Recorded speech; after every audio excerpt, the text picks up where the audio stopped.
Hello guys, today we're going to be working on this Whirlpool top load washer. The complaint is that it's off balance and it's shaking a lot. We will be replacing the shocks. We're also going to run a test mode and we're going to put the washer on calibration mode at the end of this video. So stay tuned for a whole complete video in how to repair a Whirlpool washer off balance. This repair also applies for Kenmore, Amana, Admiral, Whirlpool, and Maytag. Model number, it's on the display. Welcome to DIY Repair Now. Read all the warnings, and during this video you will see one or more of these icons to help you do this repair safe. The first thing we need to do is run a test mode. We're going to go ahead and put the timer to the 9 o'clock position. To do this, we're going to turn the knob 360 degrees like so until we reach to 9 o'clock position. Once we get here, we're going to go step by step, and we're going to start by 1, 2, 3, 4 back, 5 forward. After you do that, these lights are going to start flashing. If they are not flashing, that means you did it wrong, because you have to be precise in every step. If you don't get the test mode at the first try, keep trying until you get the lights flashing. Then we're going to go to the next step. This step is for you to get error codes. Certain amount of lights are going to start flashing and it will give you an error code. However, I never use this setting because it's not accurate for me. Then we go to the second step, and this will run a quick test mode. That means it will run water and do everything, but it's too quick and it's never accurate for me either. So we're going to go to the next one, which is the third step, which is manual. This manual mode will allow you to go step by step manually like so. If you press start, all the lights are going to turn off, and that one means that you're already in manual test mode. Then we're going to go ahead and test the door lock. We press play, and as you see, the door is locked and the light is flashing. Now we're going to go to the next step, and it's test the water valve. Make sure the water valve supply from the house is open, that way you get water in the tub. And when we press play, we got cold water coming in. That means that cold side of the water valve is fine. The next one is to test the hot water side, and we are getting hot water. Another one is no test allowed there because all the lights are flashing. When those lights are flashing, that means nothing is to check right there until we get to this point right here, and this is how we check our drain pump. Now after we check the drain pump, we're going to press play again to stop the test like in every other test. And the next one, lights are flashing, so it's nothing to check there. But this one right here is to check the spin cycle. Now there's two steps to check the spin cycle, and this one is to test the spin cycle in a lower RPMs. Now here we have the drum spinning, and we're going to press play, and we're going to wait until the drum stops to give it the next test. Now on this step, it checks the spin cycle on a higher RPMs, but we already see that it's working when we check for the lower RPM, so we're going to pass that. Right now it's still spinning, and if it's still spinning, it will not go to any other test. It doesn't matter where you put it. This is the agitation, this is high agitation, and this is low agitation. So but you have to wait until the drum stops spinning. Now as you see, I press play, but it's not going to start the agitation cycle into the drums stops. And as you can hear, is working in higher and lower agitation. You can hear it right there. Finish with the test mode. Just press play and hold it for 3 seconds, and then we'll get out of the test mode. Everything should be done. And that's how you put a Whirlpool washer on test mode. However, when the customer calls and says that he got a Whirlpool, Maytag, Kenmore, Admiral, or any other brand that is made by Whirlpool off balance, we already know that is the shocks and they need to be replaced. In this video, the machine didn't shake on the spin cycle because it didn't have any wet clothes in there, so it will not shake as much compared to when it's closed in the tub. So the reason why you have to run a test mode is just to find out if it's anything else wrong with the washer, because if it's shaking or off balance, it's definitely the shocks. Now in this footage, you can see when I push it down, it bounced more than once, and that's how you know if the shocks needs to be replaced. This is the most accurate test. Look how it's bouncing. It only supposed to bounce once. So after you replace the shocks, push it down again and you will see that it will only bounce once. It will not shake like that. Alright guys, we're going to begin to replace the shocks, and the first thing we're going to do is disconnect the washer to avoid electric shock. Now we're going to go ahead and remove this cover. This cover is protecting the tubings and the wiring from the panel to the top. Now we're going to remove these two screws that are holding the top panel, and we're going to go ahead and put tape to secure the lid. If you don't put this tape, the lid will bounce on you, so you better make sure you put the tape on the lid. Now you're going to push towards you, and then you're going to lift up a little bit like you see it right here. Push it towards you, up, and then back. There's two clips right there. They're kind of hooks, so you have to release it from that, and this is how you do it. Let me do it again. Push it towards you, a little bit up, and then back. Once you push back, you release the panel from another two hooks that are on the side, which is this one, and then there's one in the other side as well, as you can see in this footage right there on the left. So that's the way you do it. If you have to watch the video again to do it right, just go ahead and do it. Here we go again.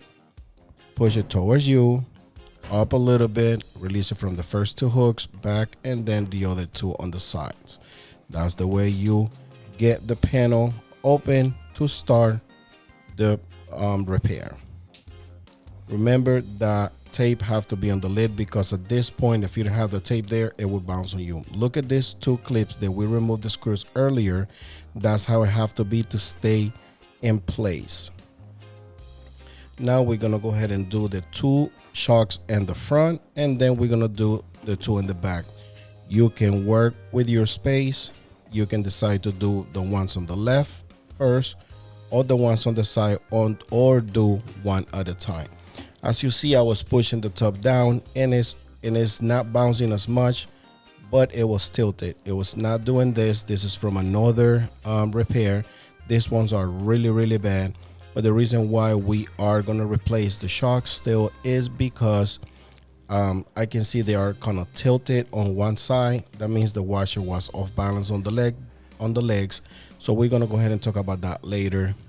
But if your washer is shaking a lot, if you don't have a lot of tools to work with, my suggestion would be start by replacing the shocks. Now, as you saw, I put that piece of rag in the bottom to lift the top up. And this is the part. You can find this part link in the description of the video. And like I said, we're gonna do the two in the front first. We're gonna get the first shock, and this is how we remove the shocks. Again, I'm doing it this way because I put a piece of rag on the bottom of the tub, which is the transmission, so it will lift the tub up.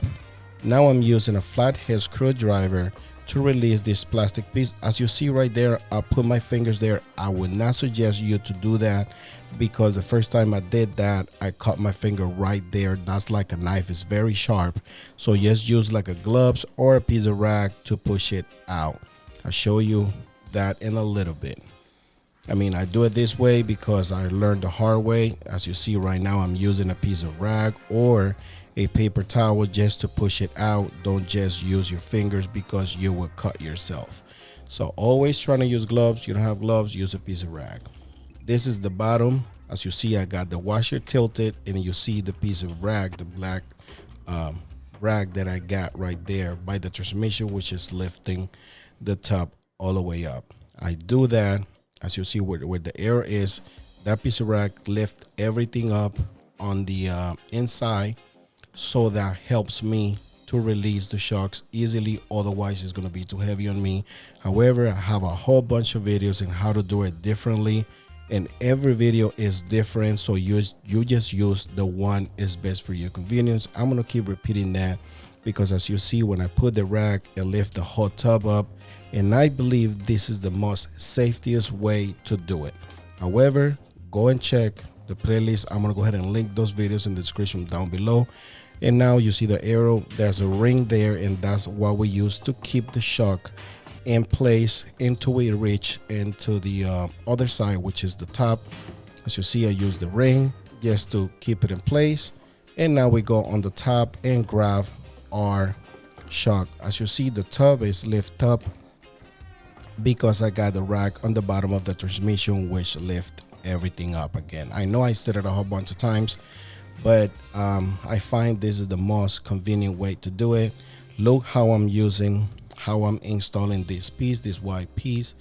You have to go sideways first and then do it right. Repeat the video if you have to, but just make sure you do it right. Look where the hook is.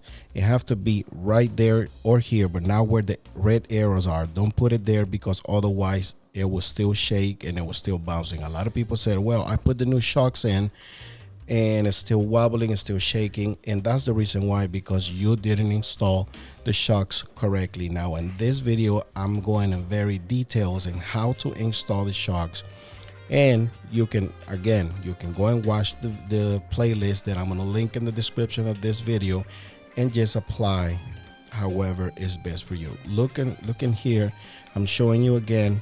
Make sure you never put your thumb or any finger in front of the hook, because if it drops, it can fall on your finger and it will be not nice. You already know that. Go and look at that playlist that I keep showing in the screen. It will be linked in the description, and look all the different ways that I perform this repair. This repair is very versatile because there's many ways to do it, but in this video I think is the most safest way to do it.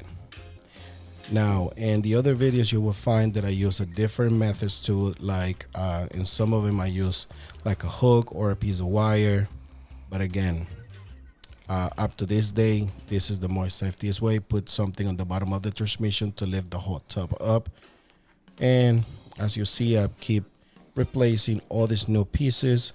I know some of the new pieces that you're going to replace look like new, but go ahead and remove it and install the ones comes on the bag, on the box with the new shocks. Now I'm doing the two in the back. As you see, I'll tilt the washer. By the way, sometimes I remove the water hoses, sometimes I leave the water hoses in, but I give you an example on both. On this one, I remove only one hose just for as an example and just to remind you to plug everything back in, but it wasn't necessary for me to remove the water hoses because the water hose was kind of long, so I didn't need it to disconnect them. I just did it for the purpose of these videos. Look how I keep adjusting the rug or tarp, however you want to call it, cloth, you know, put anything in there, pillow, piece of box, something that will hold it in place. Now looking here, I came up with this tool. This is like a hook that you can just put it in there, and this is also a safest way to do it. This hook, this is how I use it. Let me know in the comments down below if you want one of these hooks, and I will be I'll provide you with one for very cheap. So if you do this for living and do the repairs, you want one of these hooks, let me know in the description. Let me know on the comments down below. Now look how I'm using the hook, especially for the ones in the back. Again, use the method that works best for you. Now I'm showing you here again where not to put it, and I already showed you earlier. Watch this video a couple times until you do it right. Even you can play the video while you're performing this repair, because this repair has a lot of sharp edges. All those metals around it, they are sharp edges, so I suggest for you to use a long sleeve shirt, because all the here where you see my hand are very sharp. If these pieces are hitting after you replace the shock, go ahead and use a piece of pliers and bend it back, because some people will say, oh, it was still banging on the side. And one time I have to bend this piece back because with all the shaking, sometimes this piece will come deformed. So just lift it up, because if it's hitting around there, that would take care of your issue. I had that issue once, so I would suggest you not to mess with it unless it's necessary. Now we're gonna go ahead and remove the tape and put the cover back in the back and install the other 2 screws that holds the top panel in place, which is the one you see in this footage right here. Those are very important as well. They're 1/4 screws. This is what you're gonna need, only 1/4 screws with a drill bit or a screwdriver. Now open the water valves and plug the washer back in. At this point, we're pretty much done. Also make sure the legs are all adjusted. When those legs are pushed in, this piece of metal will be hitting the floor, and it will create more shaking on the washer and also banging, and it will, because it's metal hitting the floor. So that is the cabinet of the washer. So you have to adjust the leg, like, twist them counterclockwise, and the leg will come out. Sometimes, as you see right there, I'm showing you right there that it could be hitting the floor, and this one is kind of stuck. So I'm gonna go ahead and use my vice grips, channel locks, and turn it counterclockwise, clockwise, and they will come out. Just make sure you adjust all 4 legs, because this could be a reason why it's shaking as well. Now I'm going to show you how to calibrate a Whirlpool washer. In the first footage, you're going to see the original video. That way you guys can see how fast I did it, but then I'm going to show you how to do it in a slow motion. However, to put this test calibration mode, you have to watch the first footage, because that's how fast you have to do it. The first thing you need to do is turn the knob 360 degrees until you reach 12 o'clock position. Then you go 1 back, 2, 3, 4, 5 back, 6 forward. Now you're gonna hear a click. That means you're already in calibration test mode. And then you're gonna go 1, 2, 3, 4 into a 6 o'clock position and press play. You're gonna hear another click, and the lights are gonna start flashing. And you're gonna hear a couple sounds. It's gonna bring a little bit of water, and it's gonna do the calibration. I'm gonna leave you the whole process. That way you guys can hear the sounds, all the water coming in, and all the noises that it make. That way you know for sure that you are doing things right. I also want to let you know that I have a whole list in how to replace the shocks on Whirlpool, Admiral, Amana, Kenmore, and every brand that is made by Whirlpool in my channel. So you can just go and look some of those videos and just use the one applies for your convenience. Just remember that every repair has a different scenario, like in those videos, and some of them I got plenty of space and some of them I don't. So in some repairs I remove the water hoses, and some of them I just leave the water hoses plugged in if I got good space. I'm gonna link the videos in the description down below so you know where to find them.